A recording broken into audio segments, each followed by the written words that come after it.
Bismillahirrahmanirrahim. It's me Muhammad Rizwan. Today we are going to start first chapter of Physics FSE second. Chapter is electrostatics. What is electrostatics? Electrostatic is branch of physics which deals about the study of charges at rest. यानी कि जो charges rest पे होंगे उसके बारे में जो study करेंगे उसको क्या कहेंगे? Electrostatics. That branch of physics we deal about the study of charges in motion is called electrodynamics. और हमारा next chapter charges in motion के अबाउट होगा. चार्ज क्या होता है?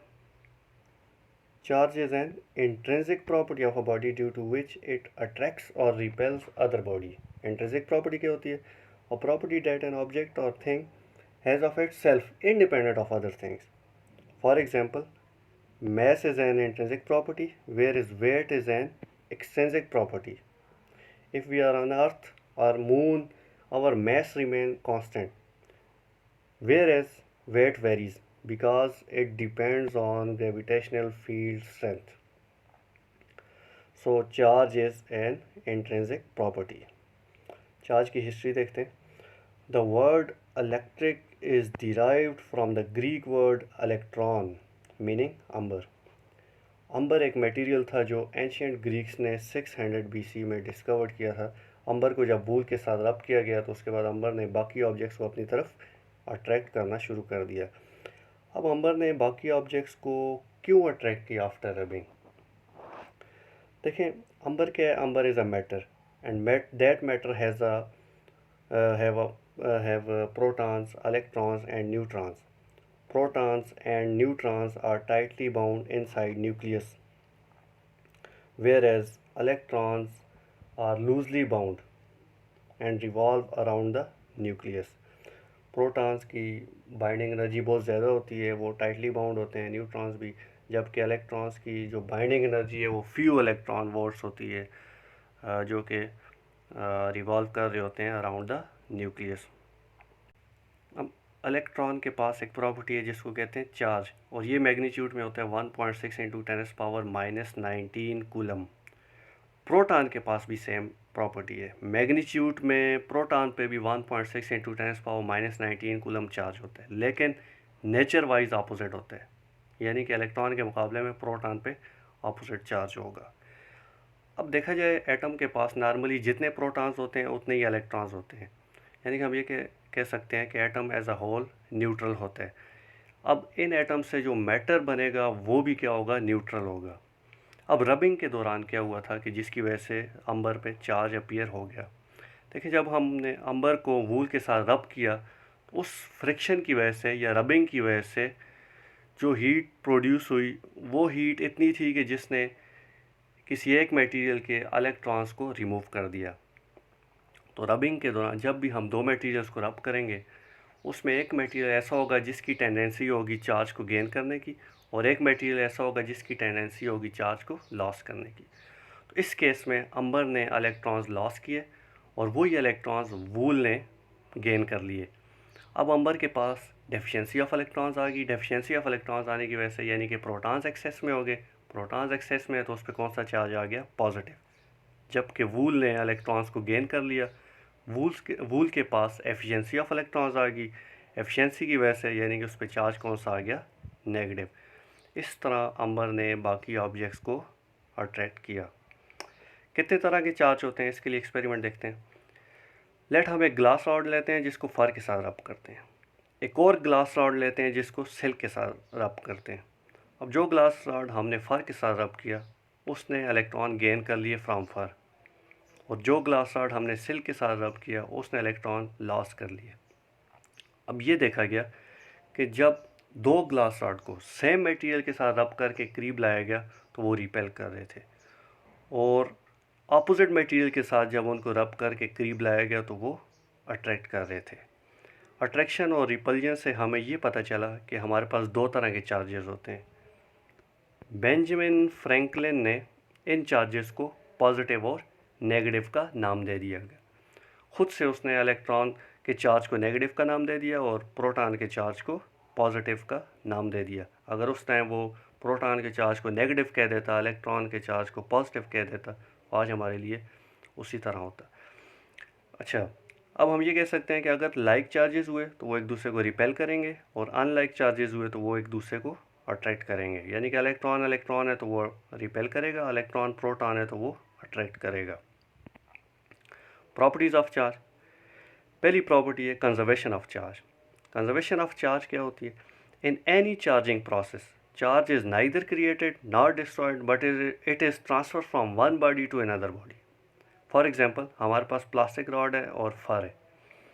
लेट इनिशली दोनों अनचार्ज हैं, यानी कि न्यूट्रल हैं। आफ्टर रबिंग, जब हमने प्लास्टिक रॉड को फर के साथ रब किया तो प्लास्टिक रॉड के ऊपर नेगेटिव चार्ज अपीयर हो गया और फर के ऊपर पॉजिटिव चार्ज अपीयर हो गया। अब प्लास्टिक रॉड के ऊपर जितना नेगेटिव चार्ज अपीयर हुआ वो कितना होगा? जितना फर ने नेगेटिव चार्ज लॉस किया है। यानी कि रॉड ने जितने इलेक्ट्रॉन गेन किए हैं, फर ने उतने ही इलेक्ट्रॉन लॉस किए हैं, उससे ज़्यादा नहीं होंगे। यानी कि हम ये कह सकते हैं कि total charge in whole process क्या रहा है? सेम रहा है, कांस्टेंट रहा है, चेंज नहीं हुआ। इसको हम इस तरह भी डिफाइन कर सकते हैं, algebraic sum of all the charges in any close system is constant. किसी भी सिस्टम में sum of all the charges क्या रहेंगे? कांस्टेंट रहेंगे। एक एग्जांपल से समझते हैं। लेट हमारे पास इलेक्ट्रॉन और पॉजिट्रॉन थे, उन दोनों ने जब रिएक्शन किया तो फोटॉन बनाया। इलेक्ट्रॉन और पॉजिट्रॉन ने जब कोलाइड किया या मीट किया तो फोटॉन बना। अब बिफोर रिएक्शन अगर चार्ज देखें, इलेक्ट्रॉन पे होता है -e charge. Positron anti matter है इलेक्ट्रॉन का, जो 1932 में कॉस्मिक रेज में डिस्कवर्ड हुआ था। पॉजिट्रॉन पे +e चार्ज होता है। पॉजिट्रॉन का मास इक्वल होता है इलेक्ट्रॉन के, और पॉजिट्रॉन का चार्ज इक्वल होता है इलेक्ट्रॉन के, लेकिन नेचर वाइज अपोजिट होता है। यानी कि पॉजिट्रॉन पे उतना चार्ज होता है जितना एक प्रोटॉन पे होता है। अब बिफोर रिएक्शन अगर हम चार्ज देखें, -e + e, net charge 0। -e + e, net charge before reaction क्या था? 0। आफ्टर रिएक्शन फोटॉन बना। फोटॉन पे कोई भी चार्ज नहीं होता, यानी कि आफ्टर रिएक्शन भी चार्ज नहीं है। तो हमने ये देखा एक क्लोज सिस्टम में चार्ज क्या रहा? कांस्टेंट रहा या फिर कंजर्व रहा। दूसरी प्रॉपर्टी है क्वांटाइजेशन ऑफ चार्ज। इसको कैसे डिफाइन करेंगे? Charge carried bye a body is always an integral multiple of smallest unit of charge which is charge on electron और प्रोटॉन। किसी भी बॉडी पे जब भी चार्ज अपीयर होगा वो हमेशा इंटीग्रल मल्टीपल होगा किसके? चार्ज ऑन इलेक्ट्रॉन के या फिर चार्ज ऑन प्रोटॉन के। इसको एक एग्जांपल से समझते हैं। फॉर एग्जांपल, हमारे पास एक बॉडी थी जिसके पास एक ही प्रोटॉन था और एक ही इलेक्ट्रॉन था। अगर एक ही प्रोटॉन है +e और एक इलेक्ट्रॉन है तो -e, नेट चार्ज क्या होगा? 0, यानी कि Q is equal to 0। Let हमारे पास एक बॉडी है जिसके पास 2 प्रोटॉन्स हैं और एक इलेक्ट्रॉन है। तो हम ये कह सकते हैं उस पर जो नेट चार्ज होगा +2e -e, +2e आ जाएगा। नेट चार्ज क्या होगा? +e। इसी तरह अगर हमारे पास एक बॉडी है जिसके पास 3 प्रोटॉन्स हैं और एक इलेक्ट्रॉन है, फिर चार्ज कितना होगा? +3e -e, +3e +2e हो जाएगा। नेट चार्ज कितना हो जाएगा? +2e। हमने देखा Q is equal to 0, Q is equal to +e, Q is equal to +2e। इस तरह अगर हम आगे जाएं तो ये बनेगा Q is equal to ne। Let अगर हमारे पास एक बॉडी जिसके पास एक्सेस में इलेक्ट्रॉन्स हैं -2e और एक प्रोटॉन है, फिर इस पे नेट चार्ज होगा -e। इसी तरह अगर एक बॉडी है जिसके पास इलेक्ट्रॉन्स हैं -3e और एक प्रोटॉन है +e, तो उसके ऊपर नेट चार्ज हो जाएगा -2e। तो -3e -4e -5e, इस तरह उस पर चार्ज अपीयर होगा। यानी कि किसी भी बॉडी पे जब भी चार्ज आएगा वो हमेशा Q is equal to ne होगा, यानी कि Q is equal to integer multiple of elementary charge जो कि चार्ज ऑन इलेक्ट्रॉन या चार्ज ऑन प्रोटॉन होगा। एन क्या है? एन हमारे पास इंटीजर होगा, यानी कि या फिर प्लस ई हो सकता है या प्लस 3 हो सकता है या -5 ई हो सकता है या -4 ई हो सकता है। Smallest possible charge, smallest possible charge क्या है? Smallest possible charge is charge on electron और प्रोटॉन। कभी भी कोई भी चार्ज किसी एक इलेक्ट्रॉन या प्रोटॉन से छोटा नहीं होगा। वो उसके इक्वल हो सकता है या उसके इंटीजर मल्टीपल हो सकता है। क्वार्क्स हमारे पास ऐसे चार्ज हैं जो इलेक्ट्रॉन या प्रोटॉन से छोटे हैं, लेकिन क्वार्क कभी भी आइसोलेटेड फॉर्म में नहीं मिलेगा, कभी भी अकेला नहीं पाया जाएगा, हमेशा कंबाइंड फॉर्म में पाया जाएगा। और जब ये कंबाइंड फॉर्म में पाया जाता है तो इसका जो इस कम्बिनेशन की वजह से जो चार्ज बनता है वो हमेशा इलेक्ट्रॉन या प्रोटॉन के इक्वल होगा और कम नहीं होगा। हम ये भी कह सकते हैं कि जब भी किसी बॉडी पे जब भी कोई बॉडी इलेक्ट्रॉन्स को लॉस करेगी या गेन करेगी तो वो 1 इलेक्ट्रॉन हो सकता है, 2 इलेक्ट्रॉन्स हो सकते हैं, 3 इलेक्ट्रॉन्स हो सकते हैं, लेकिन कभी भी आधा इलेक्ट्रॉन नहीं हो सकता, 1.3 इलेक्ट्रॉन नहीं हो सकता, 2.7 इलेक्ट्रॉन नहीं हो सकता, हमेशा इंटीजर मल्टीपल होगा। अच्छा, यूनिट ऑफ चार्ज, ऐसा यूनिट ऑफ चार्ज क्या है? कूलम। प्रैक्टिकल यूनिट क्या है? प्रैक्टिकल यूनिट ऑफ चार्ज है इलेक्ट्रोस्टैटिक यूनिट, या जिसको हम ESU भी लिखते हैं, स्टैट कूलम भी लिखते हैं, फ्रैंकलिन भी लिखते हैं। 1 कूलम कितना होता है? 1 कूलम 3 × 10⁻9 स्टैट कूलम होता है। या फिर हम इसको ये भी कह सकते हैं 1 कूलम होता है 3 × 10⁻9 फ्रैंकलिन।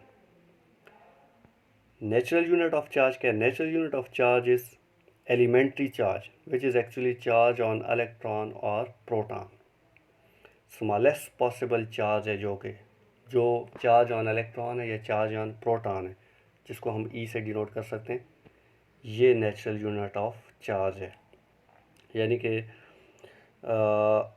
1 ई कितना होता है? 1.6 × 10⁻19 कूलम। यानी कि अगर आपसे कोई पूछता है नेचुरल यूनिट ऑफ चार्ज क्या है, तो natural unit of charge is elementary charge e which is charge on electron और प्रोटॉन। चार्जिंग, किसी भी ऑब्जेक्ट को हम चार्ज कैसे कर सकते हैं? पहला मेथड है चार्ज बाय रबिंग या फिर फ्रिक्शन। जब भी हम दो ऑब्जेक्ट्स को रब करेंगे तो उसमें एक ऑब्जेक्ट ऐसा होगा जो इलेक्ट्रॉन्स को गेन कर लेगा और एक ऑब्जेक्ट ऐसा होगा जो इलेक्ट्रॉन्स को लॉस कर लेगा। जो ऑब्जेक्ट इलेक्ट्रॉन्स को गेन करेगा उस पर नेगेटिव चार्ज आ जाएगा, जो ऑब्जेक्ट इलेक्ट्रॉन्स को लॉस करेगा उस पर पॉजिटिव चार्ज आ जाएगा, और इस तरह दोनों ऑब्जेक्ट्स अपोजिटली चार्ज हो जाएंगे। For example, when glass rod is रब विद फर, जब ग्लास रॉड को फर के साथ रब किया गया तो ग्लास रॉड ने इलेक्ट्रॉन्स को गेन कर लिया फर से और फर ने इलेक्ट्रॉन्स को लॉस कर लिया। अब ग्लास रॉड ने जितने इलेक्ट्रॉन्स गेन किए, फर ने उतने ही इलेक्ट्रॉन्स लॉस किए। ग्लास रॉड पे नेगेटिव चार्ज आ गया, फर पे पॉजिटिव चार्ज आ गया। दूसरा मेथड है चार्जिंग का, चार्ज बाय कंडक्शन और चार्ज बाय टचिंग। लेट हमारे पास एक ऑब्जेक्ट है जो कि न्यूट्रल है और हम एक और ऑब्जेक्ट लेके आते हैं जिसके ऊपर नेगेटिव चार्ज है। अगर हम उस नेगेटिव चार्ज वाले ऑब्जेक्ट को उस न्यूट्रल ऑब्जेक्ट के साथ टच कर देते हैं तो क्या होगा? इससे ये होगा कि जो चार्ज ऑब्जेक्ट है उसके ऊपर से कुछ इलेक्ट्रॉन्स न्यूट्रल ऑब्जेक्ट के ऊपर भी चले जाएंगे। तो इस तरह न्यूट्रल ऑब्जेक्ट भी क्या हो जाएगा? चार्ज हो जाएगा। तीसरा मेथड है चार्ज बाय इंडक्शन। इंडक्शन क्या होती है? Modification in the distribution of electric charge on one material under the influence of electric charge on nearby object called electrostatic induction। जब हम एक चार्ज ऑब्जेक्ट को अनचार्ज ऑब्जेक्ट के करीब लाएंगे, जस्ट उसके करीब लाएंगे, तो अनचार्ज ऑब्जेक्ट के अंदर चार्जेस की रीडिस्ट्रीब्यूशन हो जाएगी। जो रिपेल होंगे वो थोड़े अवे मूव हो जाएंगे, जो अट्रैक्ट हो रहे होंगे वो थोड़े करीब मूव हो जाएंगे। यानी कि अनचार्ज ऑब्जेक्ट के अंदर मॉडिफिकेशन ऑफ द चार्जेस हो जाएगी। इस प्रोसेस को कहते हैं इलेक्ट्रोस्टैटिक इंडक्शन। इसको एक एक्सपेरिमेंट से समझते हैं। फॉर एग्ज़ाम्पल हमारे पास एक इंसुलेटेड फॉर एग्ज़ाम्पल हमारे पास एक मेटल बॉल थी जिसको इंसुलेटिंग स्टैंड के ऊपर रखा हुआ था। लेट हम एक नेगेटिवली चार्ज रॉड इस मेटल बॉल के करीब लेके आते हैं। अब मेटल बॉल के अंदर क्या है, प्रोटॉन्स हैं और इलेक्ट्रॉन्स हैं। तो ये negatively charge rod metal ball के इलेक्ट्रॉन्स को रिपेल करेगा और मेटल बॉल के प्रोटॉन्स को अट्रैक्ट करेगा। अब हमें ये पता है प्रोटॉन्स टाइटली बाउंड होते हैं, वो मूव नहीं कर सकते। इलेक्ट्रॉन्स कंडक्टर के अंदर नियरली फ्री होते हैं और वो इजीली मूव कर सकते हैं। तो नेगेटिवली चार्ज रॉड जब उन इलेक्ट्रॉन्स को रिपेल करेगा तो वो इलेक्ट्रॉन्स राइट साइड शिफ्ट हो जाएंगे और प्रोटॉन्स लेफ़्ट साइड शिफ्ट हो जाएंगे। या फिर हम ये कह सकते हैं कि लेफ़्ट साइड इलेक्ट्रॉन्स की डेफिशिएंसी आई है, उसकी वजह से प्रोटॉन्स पॉजिटिव चार्ज अपीयर हो गया। Right side excess of electrons आ गया और left side deficiency of electrons हो गया। अब अगर हम इस नेगेटिवली चार्ज रॉड को दूर ले जाते हैं तो दोबारा से यही चार्ज अपनी ओरिजिनल पोजीशन पे आ जाएंगे। लेकिन जिस टाइम तक हमने ये नेगेटिवली चार्ज रॉड इसके करीब रखा हुआ है तो right side excess of electrons हैं, left side deficiency of electrons हैं। ये जो एक्सेस ऑफ चार्जेस हैं दोनों साइड, इनको कहा जाता है इंड्यूस चार्जेस। लेट हम इस नेगेटिवली चार्ज रॉड की मौजूदगी में एक कंडक्टिंग वायर मेटल बॉल के साथ कनेक्ट करते हैं और उसको अर्थ के साथ कनेक्ट कर देते हैं। इससे क्या होगा, इससे ये होगा कि जो इलेक्ट्रॉन्स नेगेटिवली चार्ज रॉड की वजह से रिपेल हो रहे थे वो इस वायर के थ्रू अर्थ में चले जाएंगे। पहले इन इलेक्ट्रॉन्स के पास कोई पाथ नहीं था और अवे जाने का, तो इसलिए वो मेटल बॉल के ऊपर ही थे। लेकिन अब हमने एक उनको कंडक्टिंग पाथ दे दी है, वो इलेक्ट्रॉन्स इजीली मूव करके अर्थ में मूव कर जाएंगे। अर्थ ज़ीरो पोटेंशियल है, जब भी किसी ऑब्जेक्ट पे चार्ज होगा अगर आप उसको अर्थ के साथ टच करेंगे या अर्थ पे रखेंगे तो वो चार्ज सारा का सारा अर्थ में मूव कर जाएगा, यानी कि अर्थ को हम एज अ सिंक यूज़ कर सकते हैं। अच्छा, जब ये इलेक्ट्रॉन सारे के सारे अर्थ में मूव कर जाएंगे, अब अगर हम रॉड को दूर भी ले जाते हैं तो उस मेटल बॉल के ऊपर जस्ट कौन सा चार्ज रह गया, पॉजिटिव चार्ज रह गया। और इस तरह हमने एक मेटल बॉल जो कि पहले न्यूट्रल था उसको पॉजिटिवली चार्ज कर दिया।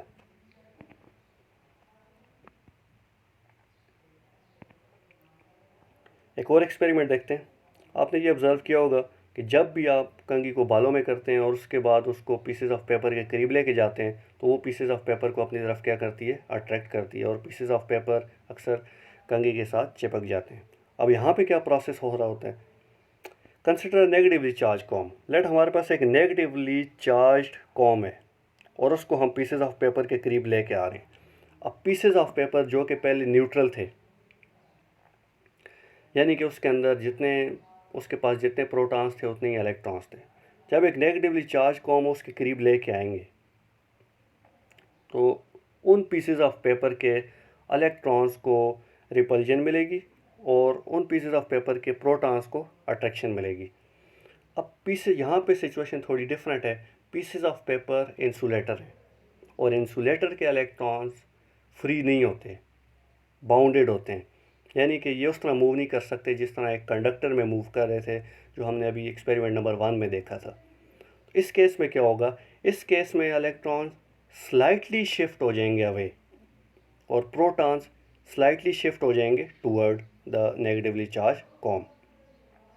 प्रोटॉन्स थोड़े से करीब हो जाएंगे और इलेक्ट्रॉन्स थोड़े से मूव अवे हो जाएंगे। तो ये slight shifting of charge within the molecules of pieces of paper called polarization, इसको कहते हैं पोलराइजेशन। अच्छा, अब ये तो हमें पता है उस पीसेस ऑफ पेपर के पास जितने इलेक्ट्रॉन्स हैं उतने ही प्रोटॉन्स हैं, लेकिन पॉजिटिवली चार्ज स्लाइटली क्लोजर हैं कॉम के और नेगेटिवली चार्ज स्लाइटली अवे हैं कॉम से। तो यहाँ पे नेगेटिवली चार्ज कॉम और प्रोटॉन्स के दरमियान फोर्स ऑफ अट्रैक्शन वो ज़्यादा है as compare to negatively charge comb और इलेक्ट्रॉन के दरमियान जो फोर्स ऑफ रिपल्जन है, यानी कि यहाँ पे फोर्स ऑफ अट्रैक्शन स्ट्रांगर होगी as compare to force of repulsion. So net force क्या होगी, अट्रैक्टिव फोर्स होगी, जिसकी वजह से वो पीसेज ऑफ पेपर कॉम के साथ अटैच हो जाते हैं। अच्छा, ये आज हमारा ये टॉपिक था और यहाँ पे ये एंड होता है। इससे रिलेटेड कुछ 3-4 ईटा बेस MCQs हैं, उनको हम देखते हैं। पहला MCQs है, how many electrons will have charge on how many electrons will have charge of 1 coulomb. अगर हमारे पास 1 कूलम चार्ज है तो उसमें कितने इलेक्ट्रॉन्स होंगे।